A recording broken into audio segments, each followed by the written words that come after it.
补充报告一下，下午2点总务部要架舞台，然后那个青壮不是，身体力壮的来帮忙。那舞台架完之后，接下来是整个礼拜都可以给各团契们来彩排让我们一起同心祷告。天父，我满心感谢赞美你，谢谢你再一次的呼召我们来到你的圣殿，我们聚集，用我们的心来敬拜你。愿你的话语成为每一个人的帮助，愿你的话语也提醒我们走当行的路，也愿你的话语带来我们力量、盼望。祷告祈求奉靠耶稣的名，阿门。大家平安。今天是欢乐之歌主题，反正大家还没有很欢乐西番雅书是被一卷被遗忘的经卷，很少在主日讲到的时候，它是被第一个首选要被拿出来讲到的。它是12小先知其中的一本我们在圣经里面有分大小先知那并不是以重要来分，不是，就是大先知它的卷它的比较长小先知就是比较短一点。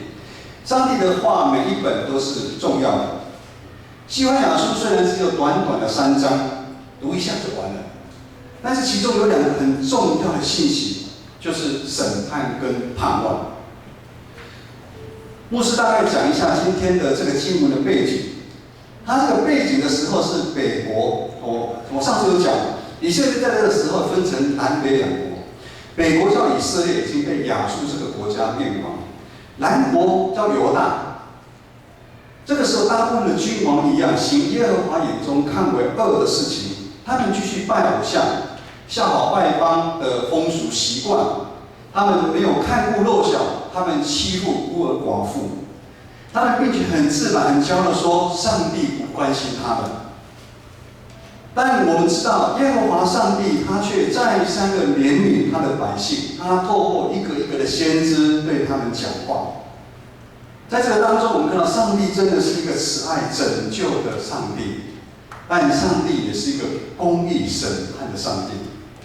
当以色列人仍然还是不愿意听先知的呼唤，他们不愿意悔改。上帝的审判就临到他们，上帝都将他们交给敌人，这个国家叫巴比伦。巴比伦的手中，整个耶路撒冷的城就被毁掉了，整个百姓被掳到巴比伦，离大概1200多公里，就是你从高雄被掳到很远很远的地方去，用走被掳走。以色列国家到现在来看，它已经完全灭亡，这是主前586年。如今的基督徒面对的挑战也是这样。一个基督徒应该是有爱人、敬畏上帝的心。当我们变成骄傲、自以为傲的时候，我们要小心，我们一样会被掳到那个捆绑我们的巴比伦的国家去。上帝是公义审判的上帝，但是上帝常常又是怜悯的上帝。以色列的百姓被人受掳到外国的期间，就在巴比伦期间，上帝的灵激动一群敬虔的以色列百姓，我们叫做渔民，剩余的渔民，一群渔民。这些信实的以色列百姓，他们开始想起当初上帝透过先知对他们讲的话，他们开始会对过去所作所为，他们认错悔改。他们在外国人的地方，他们开始敬拜上帝。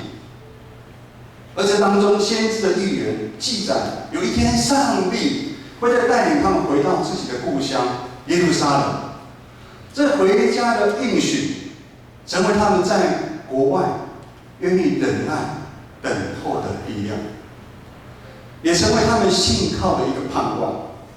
今天我们还是一样一起来读圣经。因为圣经在读的时候，你会看很奇怪，里面有很多的字都是在对你讲，你所以我们一起先来读18节到20节，18节到20节。好，请那些属你为吾大会所还，因你担当羞辱的，我必拒绝他们。那时，我必罚办一切苦待你的人，又拯救你瘸腿的，聚集你被赶出去的。那些在全地受羞辱的，我必使他们得称赞，有名声。20节，那时我必领你们进来，聚集你们。我使你们被掳之人归回的时候，就必使你们在地上的万民中有名声，得称赞。这是耶和华说的。我们可以把它当成我就是上帝，你就是我们。等到你要看牧师讲到后面，你会觉得我们其实也是被掳的人啊。敬拜对以色列他们的传统是非常重要，没办法敬拜，对他们是一种惩罚。18节开始说，当他们回到故乡，最重要就是他们再一次恢复节期的聚会，他们可以敬拜上帝。上帝要除去他们的重担，他们的悲伤，让他们重新享受在敬拜当中的快乐。19节接着说，艰苦软弱委屈的人，耶和华上帝会替他们伸冤。一些流浪在外的，耶和华上帝会一个一个把他们找回来，并且让他们在全地有名声，得到称赞。上帝会说，你们的命运将会翻转，你们会从受辱的变成得到全地的名声。我不晓得这个画面你想到什么？我记得在带将第一组的时候，牧师讲到耶利米书，耶利米就是在形容那个耶路撒冷的城，它会从荒废、没有人居住、没有牲畜的地方，变成有牧羊人、有草场，很多草、很多羊在那边可以躺卧休息、安息的地方。甚至我们会想到诗篇23篇，耶和华是我的牧者那个画面。对于受辱在外的人，当他们愿意悔改，重新信靠上帝，而那幅回家的画面，回家怎么会翻转的一个画面，就会让他们成为他们在惊慌、绝望的黑暗当中，那个内心出现的那个盼望的光。在我们信仰旅程当中，我们也常常是这样。当你信靠自己越多的时候，刚开始可能还不错，可是到后来你就觉得其实越来越不好。当你信靠自己越多的时候，你会常常碰到很多不如意的事情。可是当你信靠上帝的时候，你就会看到生命得翻转的一个机会，会从黑暗当中看到盼望的光。我们每一个阶段当中，都是一段生命里程的一个体验。在民国73年，还没出生的请举手。哇，这么多啊！那是一个战争的年代。传道那一年刚国中毕业，从金门第一次坐军舰平铁军舰，那是运补的军舰，来到台湾。来到台湾高雄叫做13号码头。在那个时候，听到很多人讲，台湾是非常非常美好的一个地方。那个船我坐了2天2夜，从一上船之后，我就不晓得什么时候要开船。船上非常的脏乱，当开出去的时候，有风浪一来的时候，很多人就晕船，晕船就会怎么样？吐。我一个同学在那边，他坐在那边，他吐的东西可以到我这边，我看到吐的东西，我也吐了。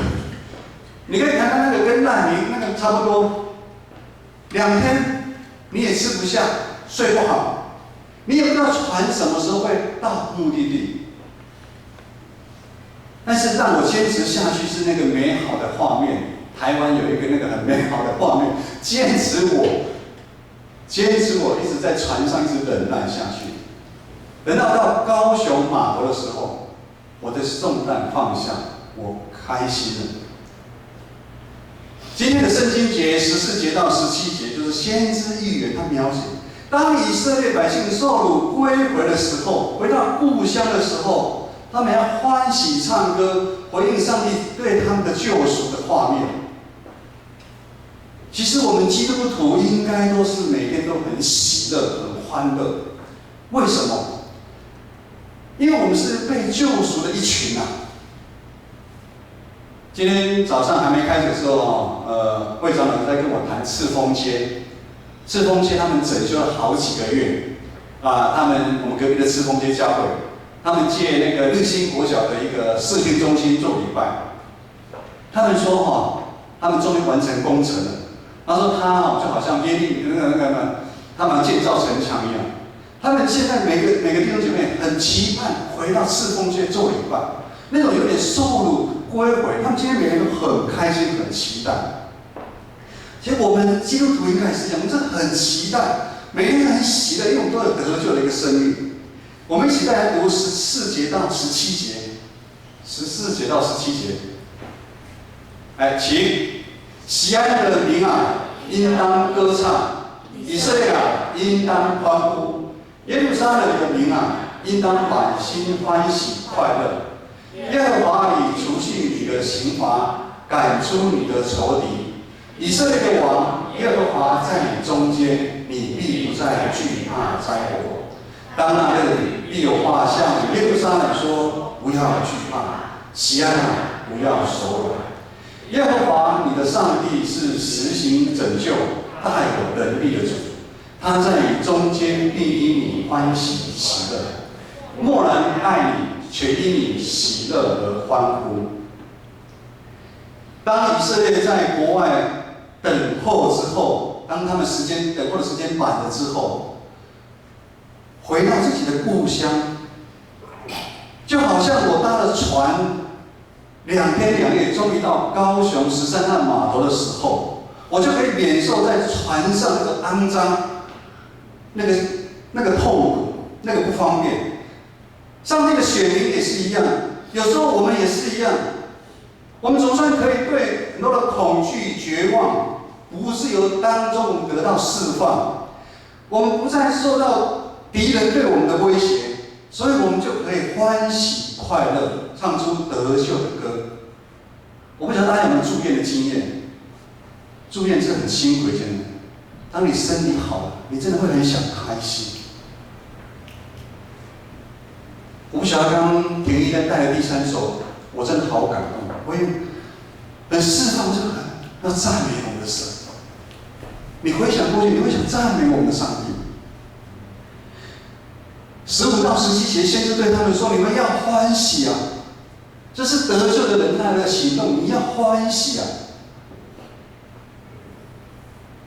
我想很多人联考考上好自己理想的学校，你都很开心，应该一定有嘛。我记得我第一次当爸爸的时候，被通知的时候，我也很开心啊，耶，也很开心啊。可能有人就一般比较不会啦，正常不会，正常会很开心。找到工作了，毕业找到工作啊，好开心，好开心哦！领到第1份薪水啊，要请爸爸吃饭，子怡是不是？那这个也领到第1份薪水，他请爸爸吃饭，他开心，我也很开心啊。对，我们要开心，因为上帝已经除去我们的罪恶的刑罚，我们一切的痛苦会不见了。因为当耶和华审判的日子过后，上帝就会临到耶路撒冷，临到我们的教会，临到我们的身上。上帝的欢喜，上帝喜欢欢喜跟他的选民在一起，上帝也喜欢跟我们在一起。上帝要在我们中间替我们征战。我们基督徒常常不带着上帝出去征战，上帝要我们带着他去征战，每一天征战。先知鼓励以色列的百姓，你们不要放弃，下沉的手要举起来，举起来，坚持下去。我想，先知预言对被掳的这一群以色列百姓是很大很大盼望的一个画面。上帝跟他们同在，上帝成为他们的帮助，上帝也除去被他们一切的捆绑。上帝跟他们说，宣判无罪。无罪，上帝宣判他们无罪。上帝而且说：“我要成为你们的盾牌，成为你们的避难所。”这不就是我们基督徒我们的盼望的吗？当我们盼望实现的时候，我们当然会欢喜歌唱。我们从以色列的历史，我们知道以色列人等候的这个盼望，在几年之后实现。几年之后实现。哲学老师，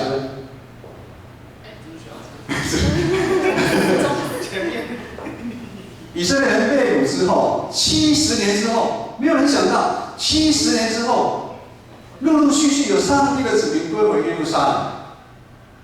上帝使用这群少数的移民，这群愿意悔改忠实的信徒，他们在外国人的地方，他们操练自己，成为有一个敬虔的心，他们忍耐，他们有信心，他们在等候上帝时间的临到。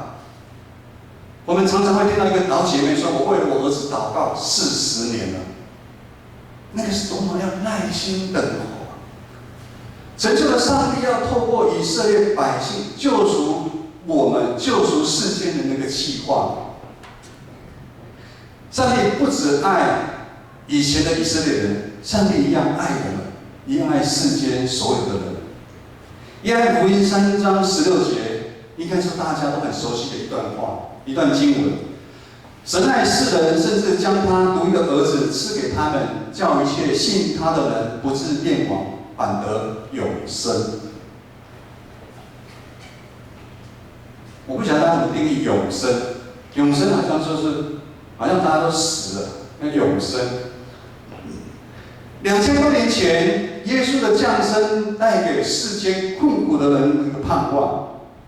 在路加福音4章18节这么说：“主的灵在我身上，因他用膏我，叫我传福音给贫穷的人，差遣我报告被掳的得自由、得释放，瞎眼的得看见，叫那些受压制的得自由，报告神悦纳的喜年。”今天是我们代降节第3主日。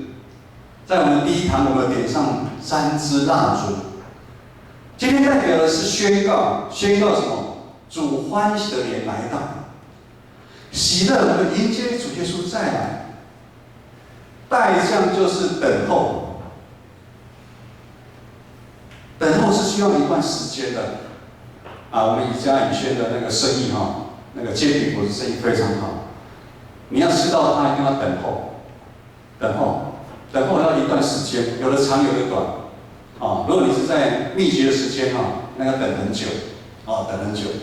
等候是需要一段时间，等候的过程当中，不是空白没事情做的。下午4点，教会要社区报佳音，等一下礼拜完之后，在这个等候过程当中，我们要准备一些事项，我们需要的宣传海报。我们去要唱几首歌，我们这次选的景点非常好现在我们附近有一些很有耶诞气息的一些景点，我们要到那边定点去唱歌，我们要练习。所以我们4点集合的时候，我们会练习半个小时，4点半出发，我们要等待。回来之后，我们有火锅料，金会长老早就准备好，材料早就买好。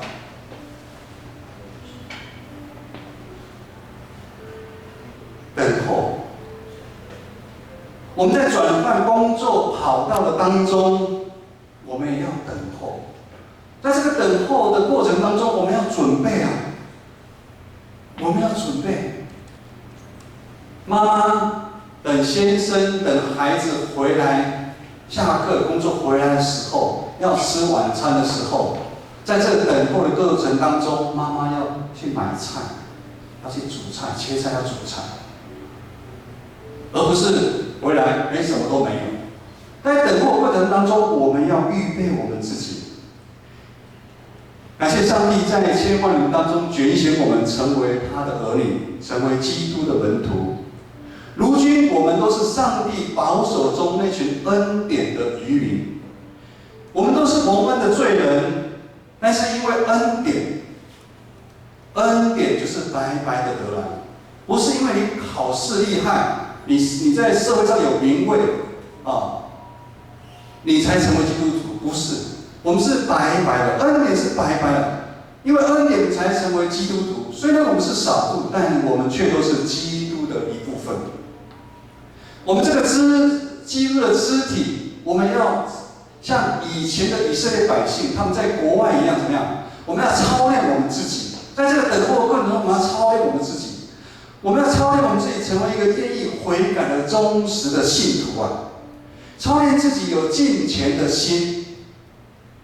平常不操练、不演练，碰到问题来的时候，你根本没办法解决。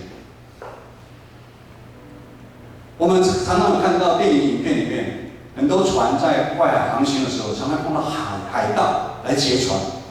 我想平常的船长他就因为操练，当我们碰到海盗的时候，我们的 SOP 是怎么样？我们也是一样，我们平常要操练我们一个敬虔、忍耐、有信心、有盼望，成为义的器皿。好等候基督二次的再来。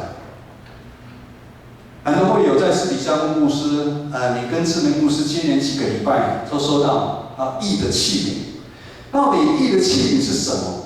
基督徒为什么要成为义的器皿，等候耶稣的再来？今天的经文3章20节。那时我必领你们回来，召集你们。我使你们被掳之人归回的时候，必使你们在地上的万民当中得享名声，得称赞。这是耶和华说的。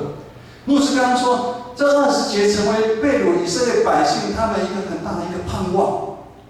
可是我们从以色列的历史当中，我们知道，当他们真的被掳70年后被掳回来之后，回到耶路撒冷是荒凉。那边的人不欢迎他们，他们碰到很多的苦难，很多的窘境。如果是这样，先知西番雅、先知预言的这个画面，可能就不是在讲受被掳归回这件事情。如果这样，我不晓得大家有没有想到什么？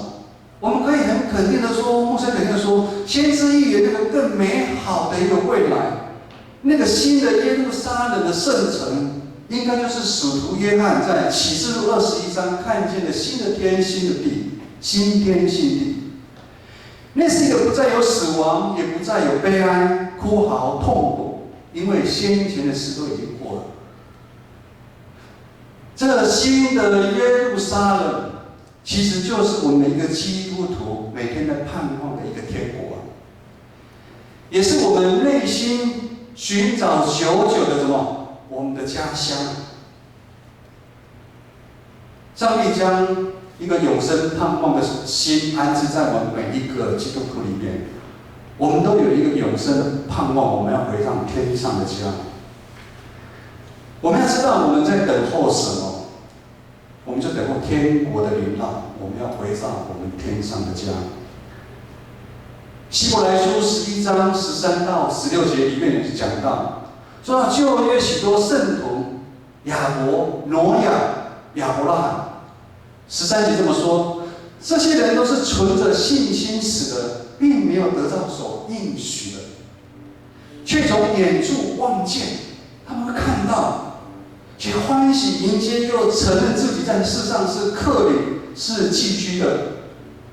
说这样的话的人是表明自己要找一个家乡。他们若想念的家乡，还有可以回去的机会。如果我想念我金门的家乡，我一定要买个机票，我就可以回去了。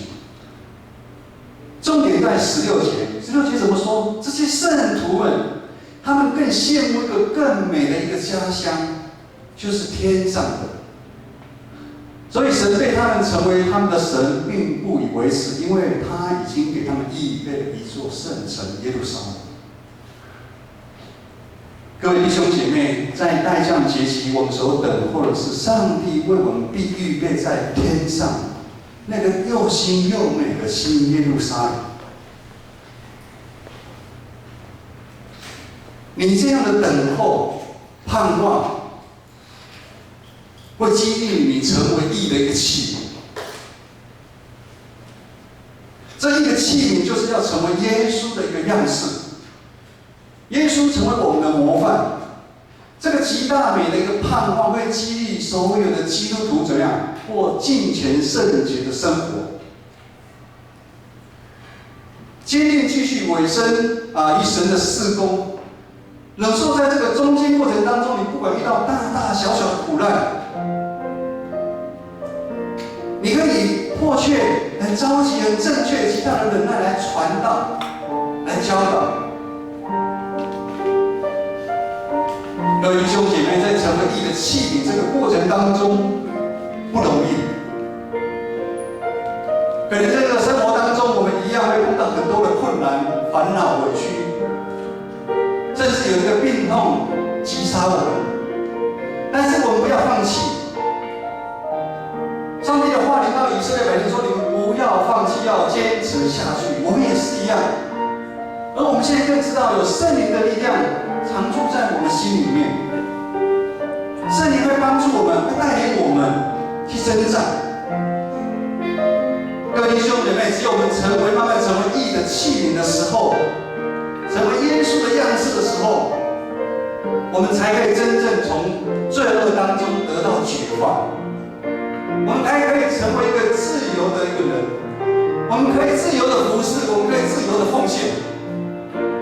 当我们成为一个器皿的时候，我们可以从恐惧的黑暗中，我们会看到那个亮光，因为我们相信上帝超过于相信我们自己。成为义的器皿，我们的想法会被翻转，我们会被翻转，以至于我们在生活当中，我们要喜乐，那不是看大家的喜乐，我们要喜乐当中，因为我们在地上，我们就可以经历如在天上的永生的盼望。那种平安喜乐，我们每一天都可以享受到。我们不用等到我们过世之后，我们才经历那永生的盼望。当我们慢慢成为义的器皿的时候，成为耶稣的样子，照耶稣教导我们去做的时候，你就可以经历在地如在天那个永生盼望的一个喜乐。以至于最后，我们在这个待降节期，我们可以欢喜唱歌的说：“主耶稣，我愿你来。”我们更可以全心来颂赞我们的主啊！也在我们在敬拜团带领当中，愿我们来全心颂赞我们主，将我们的心交给我们的主，请起立。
上帝就会掌管我们。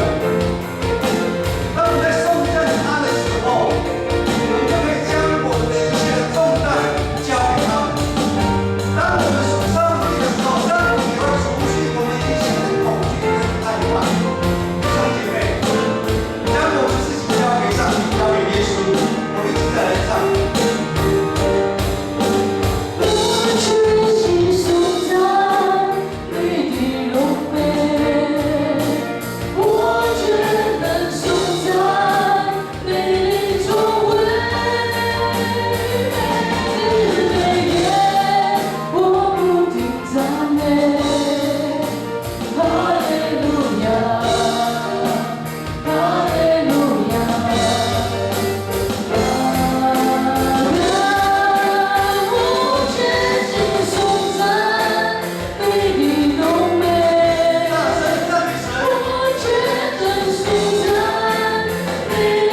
们一起来领受从天上而来的祝福。愿主耶稣基督的恩惠、天父上帝的慈爱、圣灵的感动与你们同在，特别帮助我们除去我们黑暗生命中的恐惧跟黑暗，让我们成为义的器皿，让我们欢喜颂赞，从今时直到永远。阿门。